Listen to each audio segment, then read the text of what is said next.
You're trying to learn your guy's dream. Sometimes those dreams aren't easily accessible. Sometimes you feel like you're not old enough to get to the dream. With me and him, it felt like that. It felt like, oh, you know shit I don't know about, you know, because I'm a baby and you done lived a life, you know. So I would acquiesce to him. But I remember he could make the industry move, you know, because he had that kind of power. And then I look at his accomplishments, and then I look at Dave's accomplishments, and I don't see this drastic divide. I feel like, you know, I respect the stuff Dave did as much as I respect the stuff Francis did, but Francis had the shot to get to the audience. They kind of made a clear path for him. You know, he was like the darling of the industry, right? Yeah.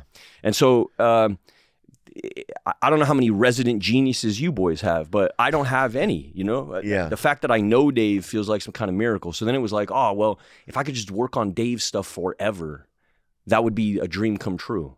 Oh, wow. Yeah, so then it was like, how do we get Dave a channel? How do you get Dave his own Dave Mamet channel? You know? That's how the conversation started. They dragged me into it. So what we discovered is you don't need Hollywood. You don't need a bunch of money. You need some talent. You need an idea. And you need a fucking telephone. Funny to hear you talk about talent because that's very funny to hear you talk about talent. Anybody who's a David Mamet fan, talent's not a big David Mamet word. Persistence. You know, like just like grinding, throwing water at the same fucking mark on the stone for long enough, and eventually it'll happen, I think. Even with you, because I feel like with you, it's like I have to be careful. I can't really tell you all the way how I feel. I respect you too much. You know what I mean?